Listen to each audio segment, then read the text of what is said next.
बिस्मिल्लाहिर्रहमानिर्रहीम। अस्सलाम वालेकुम dear students. How are you? I hope you all are fine. My name is Bushra Malik from ICB G63. Today I will teach you English of class 3. Dear students, I will cover 2 units in this lecture. First of all, I will read and explain of unit 11 at the zoo, then unit 12. Now I will read this unit. First I saw the white bear, then I saw the black, then I saw the camel with a hump upon his back.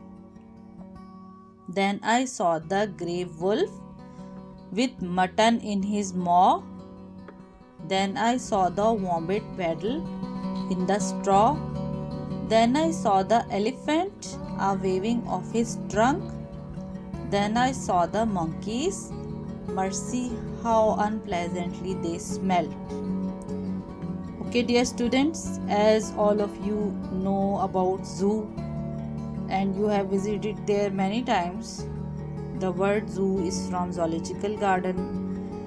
जैसे मोटेनिकल garden होता है जहाँ पे बच्चों को plants के बारे में इंफॉर्मेशन दी जाती है, इसी तरह ज़ूलॉजिकल गार्डन भी होता है जहाँ पे एनिमल्स रखे जाते हैं, उनको फीड कराया जाता है, फूड का, उनकी हेल्थ का ख्याल रखा जाता है। आप सब जू जाते होंगे, वहाँ पे आप सब ने एनिमल्स देखे होंगे, बहुत प्यारे प्यारे एनिमल्स, वाइल्ड एनिमल्स होती हैं, बर्ड्स बहुत डिफरेंट किस्मों के, और एलिफेंट, हर तरह का वहाँ एनिमल होता है। तो इसमें अगर हम गौर से इसको देखें, इस पोएम को, तो इसमें थोड़ा लास्ट में मंकीज़ के बारे में बताया कि वहाँ पे कितनी स्मेल आ रही थी। तो आपने अगर ज़ू विज़िट किया हो तो वहाँ पे आपने देखा होगा कि वहाँ पे ज़ू में लोग रखे जाते हैं जो एनिमल्स का ख्याल रखते हैं, उनकी फूड का ख्याल रखते हैं, उनकी सफाई का ख्याल रखते हैं। लेकिन अगर हम ना रखें उनका ख्याल, सफाई ना करें टाइम पे, उनको टाइम पे खाना ना दें, तो वो बीमार हो जाएंगे। तो हमें इस चीज़ का बहुत ख्याल रखना है और हमें सब चीज़ों का ख्याल रखते हुए जानवरों पर से प्यार करना चाहिए और उनका ख्याल रखना चाहिए। ठीक है, अब हम एक्सरसाइज पे आते हैं। First of all words meanings देखते हैं। वर्ड्स मीनिंग्स में सबसे पहले नंबर पे आ रहा है हम a large lump on the surface of something. किसी चीज़ की सतह पर उभरी हुई से ख़त को कहते हैं। जैसे ऊंट की कोहान नहीं होती, उसको कहते हैं। ठीक है, मॉ, a big mouth of scary animal, किसी खौफनाक जानवर का बड़ा सा मुंह। जैसे आपने ये देखा होगा जू में ग्रे वुल्फ, जैसे वुल्फ हो गया, बेयर। ठीक, wombat, a short legged Australian animal that looks like a small bear. छोटी सी टांगों का ऑस्ट्रेलियन एनिमल होता है ये वॉम्बेट, जो एक छोटे से बियर की तरह नजर आता है। और waddle, to walk with short steps swinging from side to side. जो ये वॉम्बेट वेडल जो है, वो वेडल मीन्स कि एक तरफ से दूसरी तरफ झूलते हुए जाता है ये जो वॉम्बेट है। ठीक है, इसके शॉर्ट स्टेप्स होते हैं इसके। और trunk, the long nose of an elephant, हाथी की लंबी नाक। Dear students, now next answer the question of unit 11 at the zoo. Question number 1 is, how many animals are mentioned in the poem? There are 6 animals mentioned in the poem. Poem में 6 animals को mention किया गया है। Question number 2 is, which animal do you like? Why? Answer is, I like an elephant because he is very big and friendly animal. Question number 3 is, Have you ever visited a zoo? Share your feelings, 4 to 5 lines. Yes, I have visited a zoo many times. Dear students, आप लोगों ने अपना जू visit करने का experience share करना है. अब हम ये पढ़ते हैं. A zoo is world of wild animals and birds. जू में आपने देखा होगा कि वाइल्ड एनिमल्स होते हैं जो हार्मफुल होते हैं, काफ़ी नुकसान देते हैं, वो भी एनिमल्स होते हैं, और बर्ड्स भी होते हैं जिनको केजेस में रखा गया होता है, kept in cages. Different kind of animals, reptiles and birds are kept under human care. तो ये सारे एनिमल्स और बर्ड्स, रेप्टाइल्स, इनको लोग वहाँ पे देखते हैं जो उनकी हिफाजत पर मामूर होते हैं. I really enjoyed watching different animals like zebras, monkeys, elephants, crocodiles and wolves. The colorful birds like parrots, peacocks, owls were also in the cages. I felt a little sad that these animals are not free. Now next, weak forms of have. Weak forms क्या होती हैं? जब हम English में बात करते हैं तो कुछ अल्फाज को हम गायब कर देते हैं और उसको वीक फॉर्म कहते हैं, और इसको कॉन्ट्रैक्शन भी कहा जाता है. जब दो अल्फाज को हम जब वीक फॉर्म बनाते हैं तो उसमें से कुछ अल्फाज को जब ख़त्म किया जाता है ना, तो उसको उसमें कॉमा आ जाता है, अपॉस्ट्रोफी लगा देते हैं. ठीक है. और जैसे हैव है, वी हैव है, उसमें एच और ए ख़त्म कर दिया जाता है और उसकी जगह अपॉस्ट्रोफी आ जाती है. ठीक है. और ये कब हम इस्तेमाल करते हैं? जब हम किसी दोस्तों से बात कर रहे हो या गैर रस्मी गुफ्तगू कर रहे हो, तो उसमें हम इसका इस्तेमाल करते हैं. ठीक है. और ज़्यादातर ये हेल्पिंग वर्ब का बनता है, इसकी शॉर्ट फॉर्म को बनाते हैं हम, और सब्जेक्टिव और हेल्पिंग वर्ब के दरमियान में कॉमा लगता है. ठीक है. अब हम देखते हैं make sentences of your own using the following weak forms of have in your notebook. अब हम इसके सेंटेंसेस देखते हैं हैव के. We have much work to do. Next is I have a white cat. Next, they have a beautiful car. Next is you have many books in your cupboard. Now come to next topic.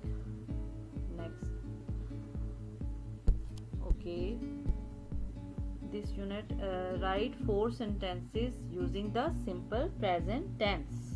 Simple present tense क्या होता है? That expresses action that is regular और habitual. It is also expresses information that does not change with time and is universal. Simple present tense के अब हम sentences पढ़ते हैं. I visit my grandfather every year. Number 2 is she cooks a delicious food. Number 3 is Ali reads a book. Number 4 is Sarah is watching a TV. Next, tick the exclamatory sentences. आपने इसमें exclamatory sentences को टिक करना है. ठीक है. exclamatory sentences क्या होते हैं? That shows strong feelings or excitement. They always end with an exclamation mark. ठीक है. ये इनका जो एंड है वो हमेशा exclamation mark के साथ होता है और ये एक्साइटमेंट शो होती है इसमें. अब सबसे फर्स्ट पे हम देखते हैं ओ माई गॉड. ये कौन सा सेंटेंस है और इसके लास्ट में क्या है? एक्सक्लेमेशन मार्क है. तो ये एक्सक्लेमेटरी सेंटेंस बन गया, तो हमने इसको टिक कर दिया. Number 2 is what a beautiful house. इसके लास्ट में भी एक्सक्लेमेशन मार्क है. ये एक्साइटमेंट वाला सेंटेंस है, तो ये भी टिक होगा, ये एक्सक्लेमेटरी सेंटेंस है. Number 3 is I love to visit the zoo. इसके लास्ट में फुल स्टॉप है, उसमें कोई एक्साइटमेंट शो नहीं है, तो ये क्रॉस, ये एक्सक्लेमेटरी सेंटेंस नहीं है. The cat is a friendly animal. This is also not exclamatory sentence. Last is let's go. ये भी क्रॉस है, ये भी exclamatory sentence नहीं. लास्ट में हम देखते हैं rewrite the following sentences using capitalization and punctuation marks. Dear students, आपने ये देखना है गौर से कि इसमें जब कोई हम सेंटेंस स्टार्ट करते हैं तो उसका फर्स्ट लेटर कैपिटल होता है, राइट, और लास्ट में उसके फुल स्टॉप होता है, या क्वेश्चन है तो क्वेश्चन मार्क डालते हैं, या कोई नेम आ गया है मिड में तो उसका हम फर्स्ट लेटर बड़ा लिखते हैं, कैपिटल, राइट. अब हम इसको देखते हैं. What is your name. What का W कैपिटल होगा. इज योर नेम ये क्वेश्चन है तो क्वेश्चन मार्क लग रहा है लास्ट में. Next is hurrah. Hurrah, we are going to the zoo. इसमें क्या शो हो रही है, एक्साइटमेंट, राइट, एक्साइटमेंट शो हो रही है तो hurrah H first H capital होगा हुर्रा का, and next is exclamation mark लग जाएगा. We are going to the zoo, और जू के लास्ट में कैपिटल फुल स्टॉप लग जाएगा, राइट. और नेक्स्ट हम देखते हैं I will come to your house next Thursday. अब I capital, will come to your house next Thursday, Thursday का T कैपिटल हो जाएगा और लास्ट में full stop. Alia is coming to meet me. Alia का A capital, is coming to meet me, और last में full stop. Dear students, I hope you understand this unit. Now we will go to next unit, unit 12, good study habit.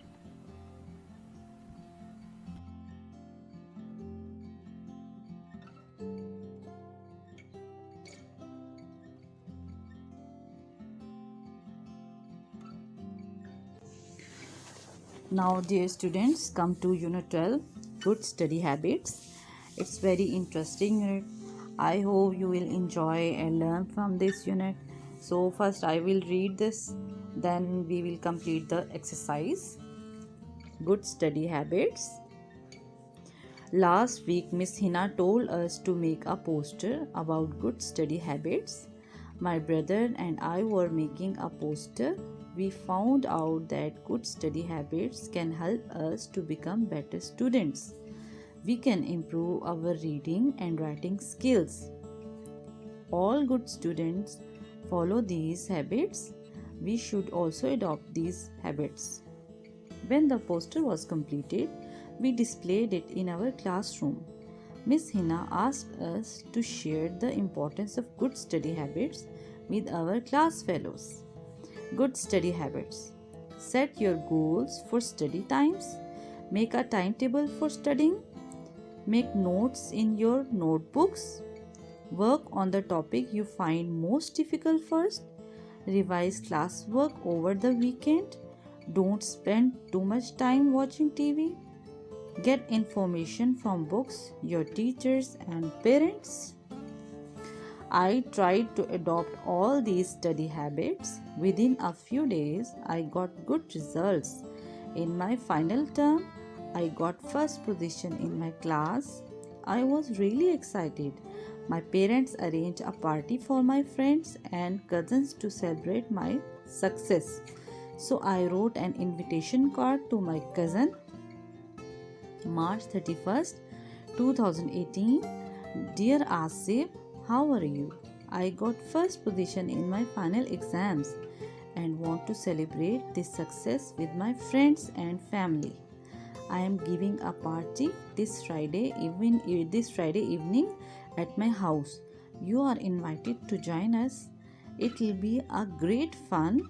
Hope to see you on Friday. Your cousin Arsalan. Dear students, ये बहुत मज़े का unit है. आपने इसमें पढ़ा होगा कि जो बच्चा मेहनत करता है वो बहुत अच्छा मकाम हासिल करता है, वो बहुत कामयाबी हासिल करता है. ठीक है, इसमें बहुत इंटरेस्टिंग बातें लिखी हुई हैं। ये जैसे आपने देखा होगा स्टडी हैबिट्स को, इन स्टडी हैबिट्स को अगर हम अपने ऊपर अप्लाई करें तो हम भी क्लास में पोजीशन ले सकते हैं। ठीक है, जो बच्चा पोजीशन लेता है या जो पढ़ता है, जो मेहनत करता है, उसको अल्लाह ताला उसका अजर ज़रूर देता है और हमारी मेहनत कभी रायगा नहीं जाती। ठीक है डियर स्टूडेंट्स, आप लोगों ने भी मेहनत करनी है। ठीक है,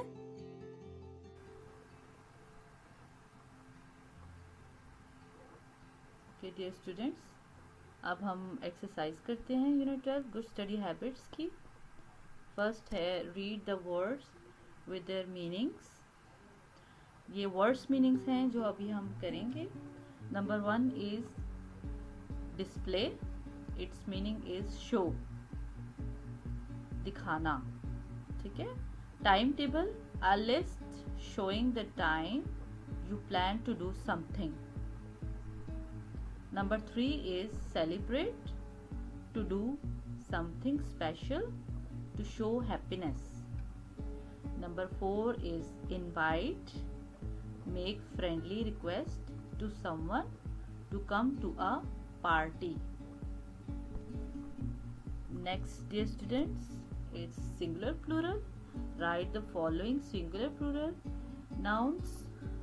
Number 1 is baby, its plural is babies. Number 2 is diary, its plural is diaries. Number 3 is army, its plural is armies. Number 4 is candy, candies. 5 is copy, copies. Sky, skies. Now next, regular verb forms. ये verbs हैं, इनकी second form लिखनी है। Write the second form the following regular verbs. Number 1 is cry, its second form is cried. Number 2 is hurry, hurried. Number 3 is carry, carried. Number 4 is study, studied. Number 5 is try, tried. And last is worry, worried. Now come to question answers. Answer these questions. Question number 1 is, what did Miss Hina ask the students? Answer is, Miss Hina asked the students to share the importance of good study habits with their class fellows. Question number 2 is, write any 2 good study habits mentioned in the story. Answer number 1 is, set your goals for study times. Number 2 is, make a timetable for studying. Question number 3 is, who arranged the party and why? Answer is, Arsalan's parents arranged the party to celebrate his success. Question number 4 is, write your own 2 good habits and share them with your class fellows. Number 1 is, I revise my classwork on weekends. Number 2 is, I make a timetable for studying. Question number 5 is, why should we follow good study habits? Answer is, we should follow good study habits because it can help us to become better student and it can improve our reading and writing skills. Next is, tick the sentence if it is a statement. आपने उस sentence को टिक करना है जो statement है। ठीक है, number 1 is, when do you finish your dinner? It's question, it's not statement, so it's cross. I got first position. It's statement, so it's tick. Question number 3 is what did you eat for breakfast, ये भी question है तो ये cross होगा, right. Number 4 is I will do it, ये statement है तो ये टिक है। Last is have a nice day, ये भी स्टेटमेंट है तो इसको हमने टिक किया है। अब next is present continuous tense. Present continuous tense is used to talk about an action that is happening now. Present continuous tense में फिलहाल जो जारी हो रहा होता है उस वो दिखाया जाता है, वो होता है, और इसकी क्या निशानी है, ing, वर्ब के साथ ing लगता है, ठीक है। तो ये आप लोगों के लिए सॉल्व करना बहुत आसान है। Choose the correct form to complete the sentences. आपने प्रेजेंट कॉन्टिन्यूस टेंस बनाना है इसको। अब जैसे ही इज स्टडी है तो वो स्टडी करता है, तो इसको आपने प्रेजेंट कॉन्टिन्यूस में चेंज करना है, तो जो वर्ब के साथ ing लगेगा तो ये स्टडिंग हो जाएगा। He is studying, don't disturb him. Number 2 is we are not waiting, wait था तो वेटिंग हो गया for you. Number 3 is Salma watering, water था तो वाटरिंग हो गया, ing लगा है, प्रेजेंट कॉन्टिन्यूस टेंस में लगता है ing, watering the plants. Number 4 is mother is, bake है तो बेकिंग हो गया, baking a cake. Last is they are going, go है तो गोइंग हो गया, going to school. Next is WH questions। WH questions क्या होते हैं, ये WH से स्टार्ट होते हैं, जैसे what, when, where, which, who, why, ठीक है। अब हम ये कंप्लीट करेंगे। Complete the given questions by adding the correct WH words. Number 1 is dash books are these, अब इसमें कौन सा लगेगा, विच लगेगा, which books are these. 2 is what is your favorite color, तो what लगेगा। 3 is dash was your exam, when was your exam। Last is where dash is your house, where is your house। Next देखेंगे अब हम exclamation mark। Exclamation mark is used to express sudden feelings or emotions, right। Number 1 is hurrah। Explanation marks में क्या आता है, इसमें sudden emotions या feelings आ जाती हैं, एकदम से एक्साइटमेंट होती है, ठीक है। जैसे hurrah, we have won the match, हमने ये मैच जीत लिया।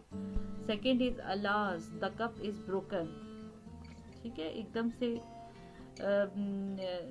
एकदम सैड एक्साइटमेंट होगी कि भी कप टूट गया। Last is number 3 is it is a beautiful scene, ये बहुत खूबसूरत सीन है, तो ये भी एक्सक्लेमेशन मार्क होगा इस पे लगा। नेक्स्ट देखते हैं apostrophe. An apostrophe is used to indicate possession, ठीक है, इसमें पोजेशन जाहिर किया जाता है, जाहिर होता है। The house of Maha, Maha's house. The shirt of Ali, Ali's shirt, ठीक है, इसमें जब हम किसी सेंटेंस को शॉर्ट करेंगे तो अपोस्ट्रोफी लगेगा। Write a short, next is write a short note to your friend inviting him और her to spend holidays with you. It's letter, ठीक है, लेटर है ये आपने लिखना है, देख लेंगे हम letter. Examination hall, city ABC, house number 214, street 110, G10, 1 Islamabad, 25 December 2020। Dear Ali, Assalamu alaikum, I hope you are fine, I'm fine too। I'm writing this letter to invite you to spend summer holidays with me। It will be a great fun, we will enjoy together। We will visit many places like Lakeview Park, Zoo, Centaurus Mall and many others। I hope you will come and join me। Pay my regards to your parents and siblings। Your loving friend XYZ. Best of luck.